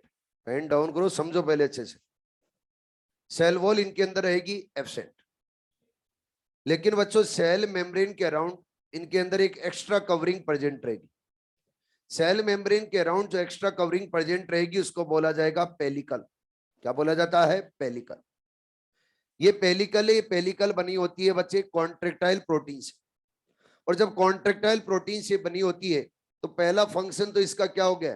क्या सेल मेम्ब्रेन के अराउंड एक और कवरिंग फॉर्म और ये वो क्या पेलिकल है? तो ये पेलिकल क्या यूग्लिनोइड्स को प्रोटेक्शन देगी? दूसरा, जब इसके अंदर कॉन्ट्रेक्टाइल प्रोटीन है तो उस प्रोटीन के अंदर क्या होंगे बच्चे? कॉन्ट्रैक्शन। और जब कॉन्ट्रैक्शन होंगे तो कॉन्ट्रैक्शन होगी तो इसकी जो बच्चों पेलिकल हो, पेलिकल के अंदर क्या होगी? मूवमेंट। जब पेलिकल मूव करेगा तो क्या ये सेल भी मूव करता हुआ आगे बढ़ेगा? तो पेलिकल और पेलिकल क्या करवाएगा? क्या यूग्लिनोइड्स को बच्चे मूवमेंट प्रोवाइड करवाएगा। तो फिर यूग्लिनोइड्स और यूग्लिनोइड्स बच्चे टू टाइप के हो सकते। कौन कौन से? एक यूग्लिनोइड्स हो सकते हैं बच्चे नॉन फ्लैजिलेटेड। क्या हो सकते हैं? Non flagellated. यानी यूग्लिनोइड्स को हम कितने टाइप में डिवाइड कर रहे हैं? टू टाइप में। एक को हम क्या बोल सकते हैं? नॉन फ्लैजिलेटेड, और दूसरे को हम क्या बोलेंगे बच्चे? फ्लैजिलेटेड। अब अगर बच्चों फ्लैजिलेटेड होंगे चाहे नॉन फ्लैजिलेटेड होंगे, दोनों ही कंडीशन के अंदर यूग्लिनोइड्स क्या होंगे? मोटाइल। आप बोलोगे नॉन फ्लैजिलेटेड होने के बाद में भी मोटाइल है, क्यों है? Due to presence of pellicle. Pellicle की प्रेजेंस की वजह से यूग्लिनोइड्स बच्चों मोटाइल रहेंगे, अगर फ्लैजिला एब्सेंट रहेंगे तो भी। कहने का मतलब यूग्लिनोइड्स में फ्लैजिला हो ऐसा कोई जरूरी नहीं है, लेकिन मिलता भी है। जहां पे बच्चों पेलिकल नहीं होगी वहीं से जनरेट होते हैं फ्लैजिला, और जनरली इसके अंदर फ्लैजिला एक ही मिलता है। एक फ्लैजिला तो मैंने इसलिए दिखाया, कहीं पे अगर दिख गया स्टूडेंट को तो फिर वो सीधा ही आएगा मेरे पास में, तूने गलत बताया। इसलिए मैं पहले ही क्या बता रहा हूं, टू फ्लैजिला हो सकते। एक तो क्या होगा? नॉन फंक्शनल, कोई काम का नहीं है, दिखाने के लिए है, कोई मूवमेंट प्रोवाइड नहीं करता। अगर मूवमेंट प्रोवाइड नहीं करवाता है, लोकोमोशन नहीं करवाता है, तो कहीं का फ्लैजिला कोई काम का नहीं होगा। इसलिए समझदार इंसान इसको दिखाते ही नहीं है, लेकिन मेरे को दिखाना पड़ा है। फिर बच्चों अगर बात की जाए तो दूसरा फ्लैजिला रहेगा कौन सा? फंक्शनल। फंक्शनल फ्लैजिला की बात करें तो फंक्शनल फ्लैजिला इसको लोकोमोशन प्रोवाइड करवाएगा। लेकिन याद रखना, जहां पे पेलिकल नहीं होगी वहीं से बच्चों जनरेट होते हैं क्या? फ्लैजिला। ठीक है जी। अब जब हम पेलिकल उस पेलिकल के इनसाइड जाएंगे तो पेलिकल के इनसाइड क्या मिलेगी बच्चे? Cell membrane. और सेल मेम्ब्रेन किससे बनी रहेगी? लाइपोप्रोटीन से। और किससे बनी रहेगी? लाइपोप्रोटीन। बच्चों इसके साइटोप्लाज्म में जाओगे तो आपको न्यूक्लियस मिलेगा, और न्यूक्लियस कैसा होता है? हैप्लॉइड। अगर हैप्लॉइड है तो इसकी लाइफ साइकिल कैसी रहेगी? हैप्लॉन्टिक। अरे कैसी होगी? हैप्लॉन्टिक। बच्चों इसके अंदर कॉन्ट्रेक्टाइल वेक्यूल प्रेजेंट रहता है। आप सभी जानते हो कोई सा भी वेक्यूल हो, वेक्यूल का फंक्शन क्या होता है? क्या ऑस्मोटिक प्रेशर को मेंटेन रखना। कहने का मतलब ऑस्मो रेगुलेशन करवाएगा। यहाँ पे कॉन्ट्रेक्टाइल वेक्यूल है, ये कॉन्ट्रेक्टाइल वेक्यूल करवाएगा ऑस्मो रेगुलेशन। बच्चों इसके अगर एंटीरियर पार्ट के ऊपर देखा जाए तो आई लाइक एक स्ट्रक्चर रहती है। जो आई लाइक, आई नहीं है, क्या है? I like. आई जैसी स्ट्रक्चर दिखती है तो इसको बोला जाएगा आई स्पॉट। क्या बोला जाएगा? आई स्पॉट। कई लोग ये समझ लेते हैं कि यूग्लिनोइड के अंदर क्या प्रेजेंट है? आंख। नहीं है। ये आई लाइक जो बच्चों स्ट्रक्चर है इसको आई स्पॉट बोला जाता है। और ये आई स्पॉट लाइट, उस लाइट को बच्चे क्या करता है? रिसीव। लाइट को रिसीव करके ये डिसाइड करता है कि लाइट जो आ रही है वो हाई इंटेंसिटी में आ रही है फिर लो इंटेंसिटी में आ रही है। अगर लाइट हाई इंटेंसिटी में आ रही है तो फिर इस यूग्लिनोइड्स को बच्चों उस लाइट से ले जाएगा दूर, और अगर लो लाइट इंटेंसिटी आ रही है तो फिर लाइट की तरफ ले जाने की कोशिश करेगा। यानी जहां पे लाइट ज्यादा है उधर ले जाने की कोशिश करेगा। क्यों? क्योंकि इसको क्या करना होता है? फोटोसिंथेसिस। अगर बच्चों ये लाइट उस लाइट को रिसीव करके ये यहाँ पे डिसाइड करता है कि लाइट इंटेंसिटी हाई है या फिर लो है, तो क्या एक रिसेप्टर की तरह काम कर रहा है, तो इसको नाम क्या दिया जाएगा बच्चे? Photo receptor. यानी इसका आई स्पॉट का फंक्शन क्या रहेगा? Photo receptor. यानी एज क्या करेगा ये काम? Photo receptor. यानी लाइट को रिसीव करके बच्चे हाई लाइट इंटेंसिटी है तो उसे क्या करेगा? दूर ले जाएगा, और अगर लो लाइट इंटेंसिटी है तो लाइट की तरफ ले जाएगा। इसके अंदर क्लोरोप्लास्ट है। और क्लोरोप्लास्ट के ऊपर जब लाइट आएगी तो लाइट आने पे क्या होगा बच्चे, फोटोसिंथेसिस। लेकिन फोटोसिंथेसिस करवाने के लिए पिगमेंट्स के होना जरूरी है। पिगमेंट कौन कौन से रहेंगे, इसके अंदर मिलेगा क्लोरोफिल ए और क्लोरोफिल बी। बच्चों क्लोरोफिल ए और बी और किस में मिल रहा था, क्या हायर प्लांट्स में, किसमें, हायर प्लांट्स। यानी क्लोरोफिल इसके अंदर हायर प्लांट्स के जैसा मिलेगा। इसके अंदर अगर जेंथोफिल देखेंगे तो जेंथोफिल कौन सा है बच्चे, जियाजेंथिन। यानी जियाजेंथिन इसके अंदर क्या मिलेगा, जेंथोफिल। जब भी इन क्लोरोप्लास्ट के ऊपर लाइट आएगी, लाइट आते होगा बच्चे फोटोसिंथेसिस। जब फोटोसिंथेसिस होगा तो जितना फूड यूज में ले सकते लेंगे, और फिर बच्चों रिमेनिंग फूड को करेंगे स्टोर। जब स्टोर करेंगे तो किसकी फॉर्म में, पैरामाइलम एंड फेट की फॉर्म में। तो पैरामाइलम एंड फेट इसका क्या रहेगा बच्चे, स्टोर्ड फूड। अब मैं बोल रहा हूं कि बच्चों इसके ऊपर लाइट नहीं आई, कई दिनों तक लाइट नहीं आई। अगर कई दिनों तक लाइट नहीं आई तो फोटोसिंथेसिस नहीं हुआ। लेकिन पहले से इसने स्टोर्ड फूड और स्टोर्ड फूड रख रखा था, उस स्टोर्ड फूड को इसने काम में ले लिया। अब स्टोर्ड फूड को भी काम में ले लिया तो अब इसके पास फूड नहीं है। अगर फूड नहीं है तो अब बच्चे ये एनिमल लाइक बिहेव करना स्टार्ट करेगा। अब एनिमल लाइक बिहेव करना स्टार्ट करेगा तो कौन करेगा बच्चों, इसके इंटीरियर पार्ट के ऊपर एक प्रेजेंट रहती है कैविटी। क्या प्रेजेंट रहती है, कैविटी। इस कैविटी को नाम दिया जाता है रिजर्वर। यानी जब यहां पर लाइट नहीं आएगी और लाइट नहीं आने पे फोटोसिंथेसिस नहीं होगा, तब ये बच्चों कैविटी काम करेगी, तो इसको नाम क्या दिया गया है, रिजर्वर। ये रिजर्वर क्या करता है, रिजर्वर बच्चों होलोजोइक यानी एनिमल लाइक बिहेव करवाता है यूग्लिनोइड्स को।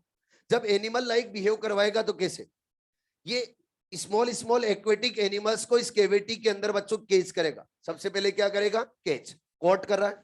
केज करने के बाद में बच्चों इस कैविटी को यहां से कर लेगा क्लोज। जब इस कैविटी को यहां से बंद कर लेगा तो क्या स्मॉल एक्वेटिक एनिमल्स इसके अंदर फंस जाएंगे, और जब फंस जाएंगे तो उनकी क्या हो जाएगी बच्चे, डेथ। यानी कोट करने के बाद में उनको क्या कर रहा है, किल। और किल करने के बाद में यहां से डायरेक्टली अंदर डालेगा। अगर डायरेक्टली अंदर डाल रहा है तो क्या एनिमल्स की तरह बिहेव कर रहा है, अरे बोलो। तो पहले क्या कर रहा है, कोट, फिर क्या कर रहा है, किल, और फिर क्या कर रहा है, ईट। तो क्या किसकी तरह बिहेव कर रहा है, क्या बच्चे प्रीडेटर की तरह बिहेव कर रहा है। तो इसका ये जो रिजर्वर है, रिजर्वर किसकी तरह बिहेव करता है, प्रीडेटर। यानी सबसे पहले फूड को क्या करता है, कोट, कोट करने के बाद में क्या करता है, किल, और किल करने के बाद में क्या करता है बच्चे, ईट। हेलो। तो क्या इसके अंदर होलोजोइक और होलोफाइटिक दोनों टाइप का न्यूट्रिशन मिल रहा है। इसीलिए हमने बोला था कि मिक्सोट्रोपिक मोड ऑफ न्यूट्रिशन रखने वाला कौन होता है, यूग्लिनोइड्स। हेलो। फेमस क्वेश्चन यहां से जो बनता है वो बनता है कि पेलिकल और पेलिकल रखना यूनिक कैरेक्टर किसका है, यूग्लिनोइड्स का। यूग्लिनोइड्स के अंदर ही पेलिकल मिलता है, और पेलिकल का फंक्शन आप लोगों को याद रखना है, प्रोटेक्शन एंड मूवमेंट, याद रहेगा बच्चों। इसके अंदर पिगमेंट कौन कौन से होते हैं ये भी याद रखने। फिर से रिपीट कर देता हूं, डाइनोफ्लेजिलेट्स के अंदर पिगमेंट कौन से, chlorophyll A and C. Xanthophyll कौन सा, dinoxanthin and diadinoxanthin. Stored food क्या था, स्टार्च। डाइटम्स के अंदर क्लोरोफिल ए एंड सी, और बच्चों जेंथोफिल, फ्यूकोजेंथिन। स्टोर्ड फूड ल्यूकोसिन, उसी को क्या बोल रहे थे, क्राइसोलेमिनेरिन, फैट या फिर ऑयल। और यहां पर अगर देखेंगे तो क्या क्लोरोफिल ए एंड बी। इसके अलावा अगर देखेंगे तो बच्चों जेंथोफिल, और जेंथोफिल कौन सा है, जियाजेंथिन। और स्टोर्ड फूड क्या है, पैरामाइलम एंड फैट, याद रहेगा, अरे बोलो। Next, slime mould.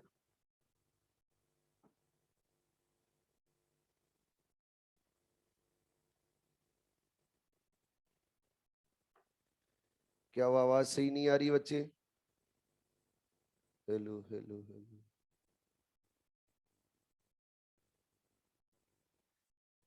डाइटम्स बोला, समझाया तो है, डाइटम्स पैसिवली फ्लोट कर रहे हैं।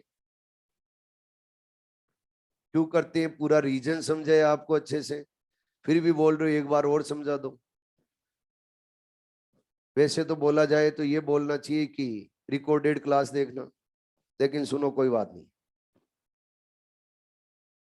डाइटम्स है, उन डाइटम्स के अंदर स्टोर्ड फूड फैट होता है, और फैट ये लो मॉलिक्यूलर वेट सब्सटेंस होता है।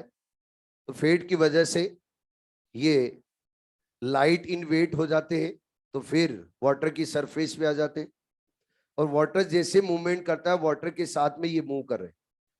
तो डाइटम्स अपनी एनर्जी का कोई यूज नहीं कर रहा है, अगर अपनी एनर्जी का कोई यूज नहीं कर रहा है तो पैसिव फ्लोटिंग बोला जाएगा। अगर डायटम्स अपनी एनर्जी का यूज करके मूवमेंट करता तो फिर एक्टिव फ्लोटिंग बोलते। लेकिन कोई एनर्जी यूज में नहीं ले रहा है, जैसे वाटर मूव कर रहा है उसके साथ में मूवमेंट हो रहा है तो उसको क्या बोल दिया जाएगा? Passive floating. आगे next heading slime mode.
Slime mould, slime mould को बच्चों फॉल्स फंजाई बोला जाता है।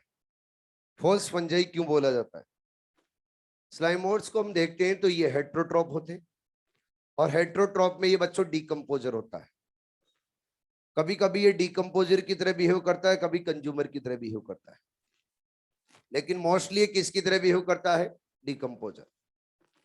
अगर बच्चों डीकंपोजर की तरह बिहेव करता है, यानी आउटसाइड द सेल क्या करेगा? डाइजेशन। और डाइजेशन करके फिर क्या करता है? Absorption by osmosis process. तो क्या ऑस्मोट्रोपिक मोड ऑफ न्यूट्रिशन रखता है, यानी फंजाई की तरह बिहेव कर रहा है। लेकिन बच्चों इसके अंदर फंजाई का जैसा सेलुलर ऑर्गेनाइजेशन नहीं है। सेल टाइप तो सेम टू सेम फंजाई जैसा यूकेरियोटिक सेल है, लेकिन इसके अंदर बॉडी ऑर्गेनाइजेशन देखेंगे तो बच्चों सेम नहीं है। जब बॉडी ऑर्गेनाइजेशन देखेंगे सेम नहीं है, कैसे? ये यूनिसेलर है और वो बच्चों फंजाई होते हैं मल्टीसेलर। तो दोनों का सेलुलर ऑर्गेनाइजेशन तो क्या है? सेम, लेकिन बॉडी ऑर्गेनाइजेशन क्या है? डिफरेंट। और दोनों का बच्चे अगर हम देखेंगे मोड ऑफ न्यूट्रिशन तो क्या है? सेम। तो एक्चुअल में ये फंजाई जैसे है, अरे बोलो, लेकिन फंजाई के जैसे कंप्लीट नहीं है। तो इनको बच्चे ट्रू फंजाई बोला जाए या फॉल्स फंजाई? False fungi. तो फॉल्स फंजाई बोला जाता है किसको बच्चे? Slime moulds. स्लाइम मोल्ड्स के अंदर भी सेल वॉल रहती है एब्सेंट, लेकिन सेल मेम्ब्रेन के अराउंड बच्चों स्लाइमी लेयर प्रेजेंट रहती, चिप चिप प्रेजेंट रहता है। और due to presence of slimy layer बच्चों इसको बोला गया है slime moulds. Due to presence of slimy layer इसको क्या बोला गया है? Slime moulds. जब साइटोप्लाज्म में देखोगे तो आपको बच्चों एक न्यूक्लियस नजर नहीं आएगा, मेनी न्यूक्लियस होंगे। और न्यूक्लियस, उस न्यूक्लियस की प्लॉइडी रहेगी, वो रहेगी एन, यानी हैप्लॉइड होगा। कैसा होगा? हैप्लॉइड। अगर हैप्लॉइड होगा तो ये ऑर्गेनिज्म हैप्लॉइड रहेगा, डिप्लॉइड? हैप्लॉइड। बच्चों इसकी बॉडी को बोला जाता है प्लाज्मोडियम। ध्यान से सुनना, क्या बोला जाता है? प्लाज्मोडियम। प्लाज्मोडियम, प्लाज्मोडियम क्यों बोला जाता है? प्लाज्मोडियम इसलिए बोला जाता है क्योंकि इसकी बॉडी विदाउट सेल वॉल है और मल्टी न्यूक्लिएटेड कंडीशन है। जिसकी भी बॉडी बच्चों विदाउट सेल वॉल होती है और मल्टी न्यूक्लिएटेड कंडीशन में रहती है, उसको क्या नाम दिया जाता है? प्लाज्मोडियम। तो स्लाइम मोल्ड और स्लाइम मोल्ड की नॉर्मल जो बॉडी है उसको क्या बोला जाता है? प्लाज्मोडियम। और नॉर्मल बॉडी के अंदर आप देखोगे तो कैसी कंडीशन मिलेगी? क्या without cell wall multi nucleated condition? अरे बोलो। क्वेश्चन ये आता है कि स्लाइम मोल्ड मिलती है कहां पर? स्लाइम मोल्ड्स बच्चों डिकेइंग जो मटेरियल रहेगा, डिकेइंग जो लीफ रहेगी उनके ऊपर ग्रोथ करता है और उनको क्या करता रहता है? एनगल्फ। अरे क्या करता रहता है? एनगल्फ। तो एनसीईआरटी जब पढ़ोगे तो वहां पर लिखा मिलेगा कि स्लाइम मोल्ड ग्रो करता है डिकेइंग मटेरियल के ऊपर, डिकेइंग लीफ के ऊपर, और डिकेइंग लीफ को डायरेक्टली क्या करता है बच्चे? एनगल्फ। आप बोलो कि सर इस स्लाइम मोल्ड के अंदर मल्टी न्यूक्लिएटेड कंडीशन स्टार्टिंग से ही होती है या बाद में बनती है? बाद में बनती है। स्टार्टिंग में तो यूनी न्यूक्लिएटेड कंडीशन में ही होता है। सर बाद में कैसे बनता है? ये दिखने में कैसा होता है? ये थोड़ा सा बताएं। चलो सुनो फिर। आप सभी ने अंडा फोड़ के देखा होगा, देखा है सभी ने? जिसने भी नहीं देखा आज देखना जरूर। एक 500 की पत्ती ले जाना और 500 रुपए के अंडे खरीदना और उसके सामने ही फोड़ के देख लेना है। चलो कोई बात नहीं, 500 रुपए नहीं खर्च होगे, मुझे ही पता है, और वो भी मेरे बोलने से। आप सभी ने पहले से अंडा फोड़ के देख रखा होगा। तो जब भी बच्चों हम एग, उस एग को तोड़ते हैं तो उसमें से क्या रिलीज होता है? क्या निकलता है? यॉक। अब जब हम यॉक को फैला दें और फैलाने के बाद में जो स्ट्रक्चर बनती है सेम टू सेम वैसा ही क्या होता है? Slime mould. यॉक को अगर फैला दें हम यहाँ पे और जो अलग अलग स्ट्रक्चर बन रही है वैसा ही क्या होता है? Slime mould. यानी slime mould same to same slimy layer जैसा दिखता है, यानी स्लाइमी टाइप का होता है, इसलिए इसको क्या बोला गया है? Slime mould. बच्चों मैंने आपको समझाने के लिए क्या किया, बात की जाए तो मैंने 2 एग लिए। कितने एग लिए? 2 एग। 2 एग लिए, दोनों एग को तोड़ा। मेरे सामने एक प्लांट है, उस प्लांट पे 2 टहनी है, दोनों टहनियों के ऊपर बच्चों एग है, उस एग का योक डाल दिया। जब तेज हवा का झोंका आया तो उन लीफ और जो प्लांट है उस प्लांट की टहनियों की जो लीफ और लीफ टूट के कहा गई? सॉइल पे। इधर से 4 लीफ आई, इधर से भी कितनी लीफ आई? 4। इन 4 लीफ के ऊपर क्या प्रेजेंट है? यॉक। अब बच्चों सारी लीफ एक जगह इकट्ठी हो गई। अगर सारी लीफ एक जगह इकट्ठी होगी तो पूरा का पूरा यॉक क्या फ्यूज हो जाएगा? हमने तो पूरी यॉक को फैला दिया था, लेकिन अब सारा का सारा वापस क्या हो गया? फ्यूज हो गया। सेम टू सेम ऐसे ही, सेम टू सेम ऐसे ही बहुत सारे स्लाइम मोल्ड मिलके एक सेवरल फीट लॉन्ग क्या बना देते हैं? Slime mould. ये बहुत सारे स्लाइम मोल्ड फ्यूज क्यों हो जाते? क्योंकि इनके अंदर सेल वॉल नहीं होती। अगर सेल वॉल नहीं होती, ओनली सेल मेम्ब्रेन है, तो इजीली स्लाइम मोल्ड फ्यूज हो जाएंगे। और जब मेनी स्लाइम मोल्ड फ्यूज हो जाएंगे तो बच्चों कंडीशन कैसी बनेगी? Multi nucleated. अरे कैसी बन जाएगी? Multi nucleated. यानी स्टार्टिंग के अंदर मल्टी न्यूक्लिएटेड कंडीशन नहीं होती।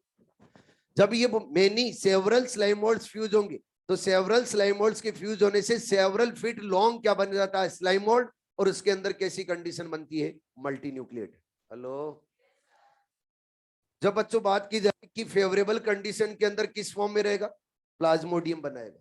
फेवरेबल कंडीशन के अंदर ये प्लाज्मोडियम बना के रखता है। और ये मिलता कहाँ है? वाटर में।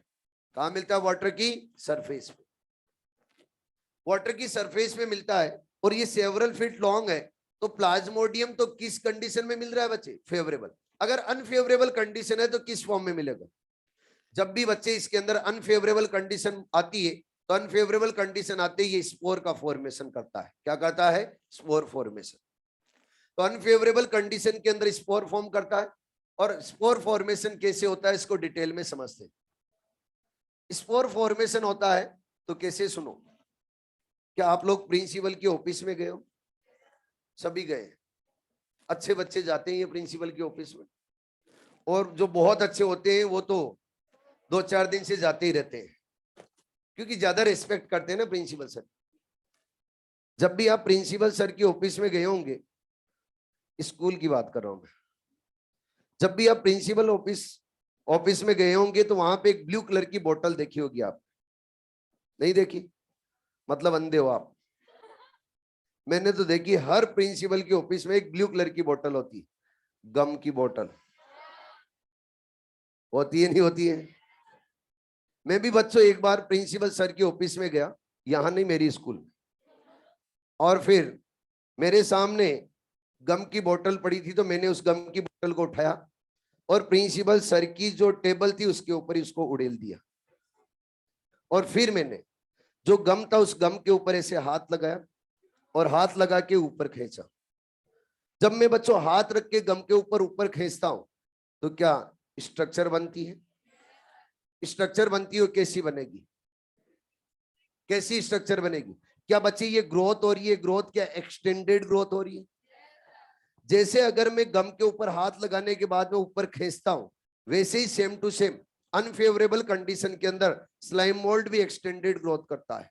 यानी स्लाइम मोल्ड और स्लाइम मोल्ड की बॉडी भी सेम टू सेम, जैसे हमने गम के ऊपर हाथ लगा के ऊपर की तरफ खींचा स्ट्रक्चर बनी थी, वैसे ही same to same slime mould की बॉडी के ऊपर भी बच्चों एक्सटेंडेड ग्रोथ होती है, और एक्सटेंडेड ग्रोथ होने से बनता है स्पोरेंजियम। क्या बनता है? स्पोरेंजियम। अब इस स्पोरेंजियम के अराउंड क्या प्रेजेंट रहेगी? Slime layer. अरे क्या रहेगी? Slime layer. ये स्लाइम लेयर है, तो ये टिक टिक दिखाया गया, ये क्या है? चिप चिप, और इसको क्या बोला जाएगा? Slime layer. और ये बच्चों स्ट्रक्चर है, ये स्ट्रक्चर स्पोर बियर करेगी तो इसको क्या बोला जाएगा? स्पोरेंजिया, या फिर क्या स्पोरेंजियम बोल सकते हैं बच्चों। इसके इनसाइड ध्यान रखना, इसके इनसाइड स्पोर डेवलप हो रहे। ये स्पोर कब डेवलप हो रहे? फेवरेबल कंडीशन या अनफेवरेबल? अनफेवरेबल। अगर बच्चों अनफेवरेबल कंडीशन के ड्यूरिंग, लिख देता हूं यहां पे अनफेवरेबल, नहीं तो कई फेवरेबल बना देंगे इसको। अनफेवरेबल कंडीशन है, उस अनफेवरेबल कंडीशन के अंदर क्या बन रहे हैं बच्चे? स्पोर। तो इन स्पोर के अराउंड प्रेजेंट रहती है ट्रू वॉल। क्या प्रेजेंट रहती है? ट्रू वॉल है। वॉल प्रेजेंट रहती है, वॉल। क्या यहां पे वॉल प्रेजेंट है? नहीं। लेकिन जब भी अनफेवरेबल कंडीशन आती है तो अनफेवरेबल कंडीशन के ड्यूरिंग जो स्पोर होता है, उस स्पोर के अराउंड क्या बन जाती है बच्चे? True wall. ये ट्रू वॉल क्यों बनती है? क्योंकि बच्चों अनफेवरेबल कंडीशन से इसको क्या देना है? प्रोटेक्शन। और अगर प्रोटेक्शन देना है तो मेम्ब्रेन से काम नहीं चलेगा, इसलिए इसके अराउंड क्या बन जाती है? True cell wall. और ये ट्रू सेल वॉल इसको क्या देती है? अनफेवरेबल कंडीशन से प्रोटेक्शन। बच्चों इसके अंदर जो रेड कलर से दिखा है, यह है स्टोर्ड फूड। क्या है? Stored food. ये स्टोर्ड फूड क्यों रखा जा रहा है स्पोर में? क्योंकि स्पोर के अंदर, ईस स्पोर के अंदर न्यूक्लियस है, और अगर ईस स्पोर में न्यूक्लियस है, उस न्यूक्लियस को क्या न्यूट्रिशन भी चाहिए, और न्यूट्रिशन चाहिए तो स्टोर्ड फूड चाहिए, तो क्या रख दिया हमने? Stored food. हेलो, तो फिर आप मुझे बताइए, स्लाइम मोल्ड और स्लाइम मोल्ड के अंदर नॉर्मल कंडीशन के अंदर क्या ट्रू वॉल मिलती है? नॉर्मल कंडीशन में ट्रू वॉल नहीं मिलती। लेकिन क्या at the time of reproduction इसके अंदर ट्रू वॉल का फॉर्मेशन होता है। और at the time of reproduction का फेवरेबल या अनफेवरेबल? अनफेवरेबल। अनफेवरेबल कंडीशन के अंदर बच्चों जब भी रिप्रोडक्शन होगा तो स्पोर फॉर्मेशन से होगा, और क्या बन जाएगी? True wall. अब बच्चों जब ये स्पोर, इधर ध्यान दो प्लीज, आप छोड़ दूंगा आपको भी 2 मिनट में, आप इधर ध्यान दो। जब भी इसके अंदर बच्चे ये स्पोर डेवलप हो रहे हैं, तो स्पोर डेवलप होने के बाद में, मेच्योर होने के बाद में, इन स्पोर को हमें स्पोरेंजिया के बाहर लाना पड़ेगा, और स्पोरेंजिया के बाहर लाके इनको क्या करवाएंगे? जर्मिनेट। तभी तो स्लाइम मोल्ड बनेगा। अब स्पोरेंजिया के बाहर लाना है तो इस स्पोरेंजिया को क्या करना पड़ेगा? बस्ट। और स्पोरेंजिया को जब बस्ट करना है तो यहां पे स्पोरेंजिया को बस्ट करना आसान नहीं है। क्यों नहीं है? क्योंकि बच्चे इसके अराउंड क्या है? Slime layer. अगर स्लाइम लेयर है तो स्लाइम लेयर स्पोरेंजिया को बस्ट नहीं होने देगा। अगर नहीं होने देगा तो फिर क्या किया जाए? कोई ऐसी स्ट्रक्चर बनाई जाए जो बच्चों इस स्पोरेंजिया के ऊपर प्रेशर जनरेट करे, और जब प्रेशर जनरेट होगा तो क्या स्पोरेंजिया बस्ट होगा, और बस्ट होते ही स्पोर कहां जाएंगे? बाहर। बच्चों स्पोरेंजिया को बस्ट करने के लिए इस स्पोरेंजिया के इनसाइड एक थ्रेड लाइक स्ट्रक्चर डेवलप की जाती है, और इस थ्रेड लाइक स्ट्रक्चर को बोला जाता है कैपिलिटियम। क्या बोला जाता है? कैपिलिटियम। तो ये तो क्या बनाया मैंने? स्पोरेंजिया। और आप सभी को बता रखा है स्पोरेंजिया को बियर करने वाली स्ट्रक्चर है उसको क्या बोला जाता है? स्पोरेंजियोफोर। क्या बोलते हैं? स्पोरेंजियोफोर। तो ये स्पोर बनाए हमने, और स्पोर के अलावा हमने एक स्ट्रक्चर और बनानी यहां पे बोली है। कौन सी? क्या बच्चों? Thread like structure. और वो thread like structure many form होगी, यानी मेनी यहां पे थ्रेड लाइक स्ट्रक्चर फॉर्म होगी। तो ये लीजिए थ्रेड लाइक स्ट्रक्चर। जो ये थ्रेड लाइक स्ट्रक्चर है, इस थ्रेड लाइक स्ट्रक्चर को बोला जाता है बच्चे कैपिलिटियम। क्या बोला जाता है? केपिलिटियम।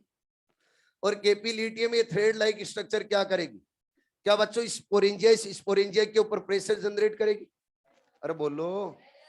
और जब स्पोरेंजिया के ऊपर प्रेशर जनरेट करेगी तो बच्चों क्या ये स्पोरेंजिया बर्स्ट होगा? बर्स्ट होगा तो ऐसा नहीं कि ब्लास्ट होगा। कई लोग बोलते हैं कि सर इतना प्रेशर जनरेट करेगी कि ब्लास्ट होगा, ऐसा कुछ भी नहीं होता। बर्स्ट होगा तो बर्स्ट होने के बाद में ये स्पोर कहाँ जाएंगे बच्चे? बाहर। अब बाहर आने के बाद में इन स्पोर को डिस्पर्स भी करना जरूरी है। तो ये डिस्पर्स कैसे होंगे बच्चों? डिस्पर्स करने के लिए कोई स्पेशल टेक्निक नहीं है यहाँ पे। एयर है, उस एयर की हेल्प से क्या होते हैं? डिस्पर्स। और जब एयर की हेल्प से डिस्पर्स होते हैं तो बोला जाता है डिस्पर्स थ्रू एयर करंट। क्या बोला जाता है? Disperse through air current. यानी एयर करंट, उस एयर करंट से क्या हो जाते हैं बच्चे? Disperse.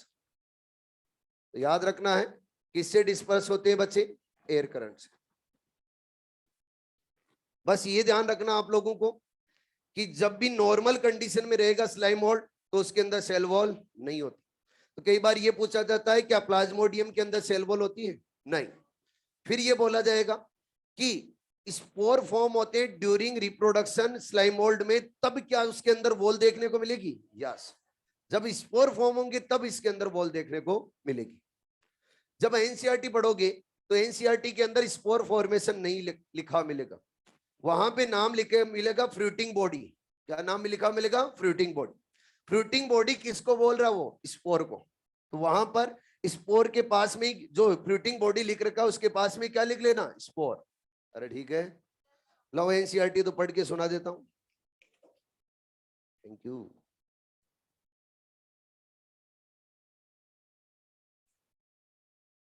Slime moulds are saprophytic protist. मैंने बोला है प्लांट के डिकेइंग मैटर और प्लांट की लीफ को क्या करता है बच्चे? एनगल्फ।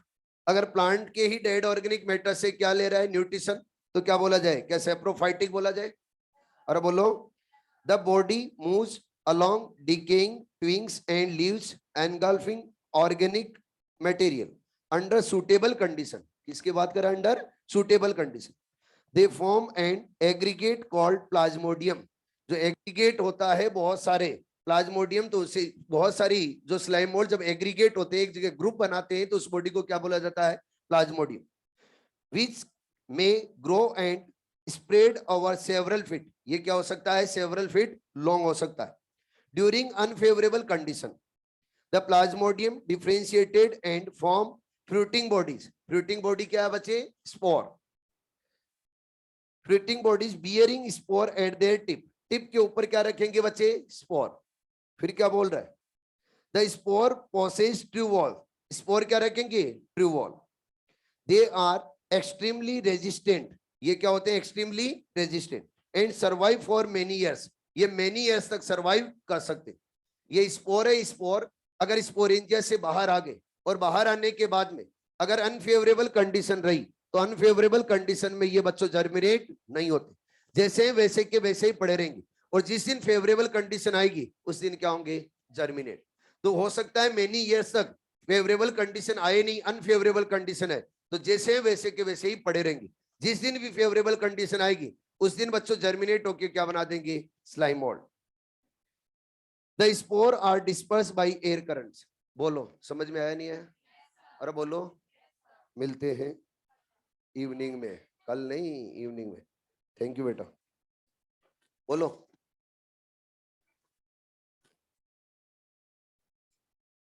कंप्लीट को बोला गया बच्चे, कंप्लीट स्ट्रक्चर को। यहां से लेके यहां तक जो स्ट्रक्चर बन रही है, स्पोर फॉर्मेशन हो रहा है ना टोटल, उसी को क्या बोला गया है? Fruiting bodies. ठीक है। क्या बोल रहे हैं फ्रूटिंग बॉडीज में? कि टिप के ऊपर क्या बन रहे हैं? स्पोर्स। टिप पे बन रहा है तो यहां पे बन रहा है, तो इस कंप्लीट स्ट्रक्चर को क्या बोल रहे हो? Fruiting body. और कोई एक नहीं बनता है वहां पे, मैनी बनते हैं एक के ऊपर ही। बहुत सारे क्या बन जाएंगे? स्पोरेंजिया बन जाएंगे। स्पोरेंजिया मैनी स्पोरेंजिया बन जाएंगे तो मैं बोलूंगा मैनी क्या बन गए? Fruiting bodies. ऑनलाइन स्टूडेंट्स समझ में आया?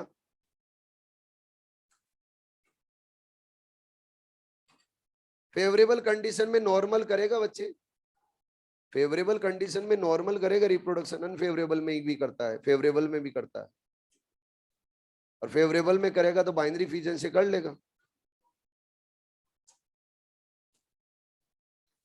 Thank you. ये भी ध्यान रखना, एक आपको स्लाइम मोल्ड का एक एग्जांपल दे रखा होगा, दे रखा है क्या? ठीक है, शाम को बता देंगे आपको, ठीक है। Thank you. सिलेबस बता दिया ना बच्चे? बता दिया syllabus. Mineral, plant growth and development, plant diversity complete, cell biology complete, छोटा सा सिलेबस है।